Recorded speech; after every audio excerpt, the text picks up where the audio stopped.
자, 안녕하세요. 저는 철강 멘토 김동호라고 합니다. 자, 이번 시간에 제가 소개해드릴 종목은 바로 이 대한제강이라는 종목인데요. 자, 빠르게 기업의 개요부터 확인해 보겠습니다. 자, 대한제강은 이제 1954년에 대한 상사로 처음에 설립이 되었습니다. 그리고 부산과 신평에 공장들을 만들어서 92년에 지금의 사명인 이제 대한제강으로 최종 변경이 되었습니다. 자, 여기 자료에는 좀 나와 있지 않지만 2005년에 코스피 시장에 상장을 했고요. 자, 이제 최근에는 이제 경쟁사인 YK 스틸을 이제 인수를 하게 되면서 이제 철근 생산 능력이 이제 273만 톤이 되어서 전기로 생산 부분에서 현대제철 그리고 동국제강 그리고 대한제강이라는 국내 철근 부분 빅3의 그런 타이틀을 얻게 되었습니다. 자, 자회사로 다양한 회사들이 있지만 주목해야 될 회사는 이제 YK 스틸과 그리고 물류를 담당하고 있는 대한네트웍스가 되겠습니다. 자, 대한제강과 이 YK 스틸은 이제 철 스크랩을 원재료로 해서 이제 빌릿을 생산하는 제강 사업과 그리고 반제품인 빌릿을 원재료로 해서 이제 철근을 생산하는 아변 사업이 전체 매출의 대부분을 차지하고 있습니다. 자, 철근은 부산의 신평 그리고 녹산, 평택 아변 공장에서 생산을 하고 있고, 자, 빌릿의 경우 제강 공장에서 생산합니다. 또 여기 보이는 이 BRC의 경우 이제 코일 철근을 이야기하는데요.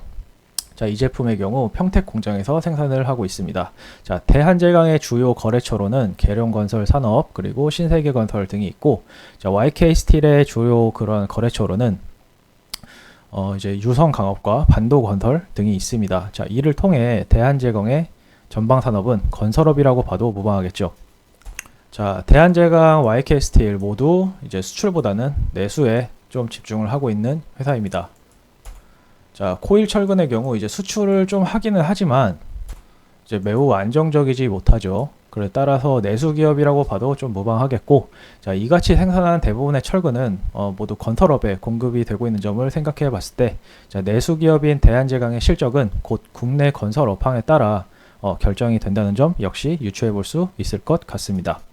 자, 다음은 대한제강의 그런 철근 제품입니다. 자, 용도별로 제가 간단히 한번 설명을 드려보면, 자, 이 2형 철근의 경우 이제 콘크리트의 부착력이 굉장히 뛰어나기 때문에 토목이나 건축 구조용으로 좀 많이 쓰이고 있고, 여기 보시는 이 코일 철근의 경우 원하는 길이만큼 잘라서 쓸 수가 있기 때문에 비용 절감이 좀 용이한 제품인데, 자, 마찬가지로 건설업에 주로 공급이 되고 있습니다. 자, 여기 빌릿의 경우 이제 반제품이죠. 자, 가공업체에 판매하거나 철근을 만들 때 쓰고, 가공 철근의 경우 각 고객사의 수요에 맞춰서 그리고 제작이 되어서 공급이 되고 있습니다. 자, 간단하게 대한제강의 매출 구조와 주요 주력 제품들을 좀 확인을 해봤는데요. 자, 다음으로는 전망을 한번 해봐야겠죠. 자, 다들 잘 아시다시피 현재 그런 건설 업황은 정말 최악이라고 봐도 무방한데요.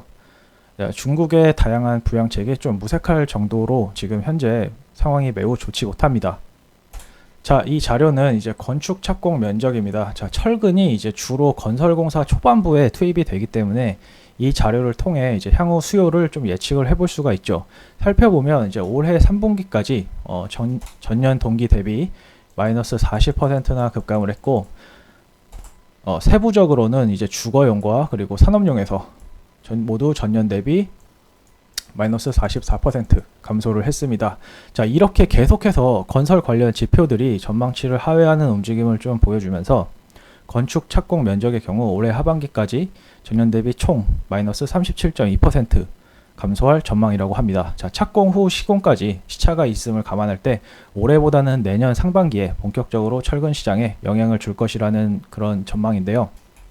자, 뿐만 아니라 이런 철근 수요의 선행지표라 볼 수 있는 이 분양실적 지표의 경우 역시 침체 국면이 계속돼서 지금 포착이 되고 있는 상황입니다. 자, 미분양 가구 수는 이제 2021년 말에 이제 17,700가구에서 자, 올해 1분기까지 벌써 72,100가구까지 증가를 했고, 이제 8월 말 61,811가구로 고점 대비 좀 소폭 감소하긴 했지만 여전히 과거 대비 정말 높은 수준이라고 볼 수 있습니다.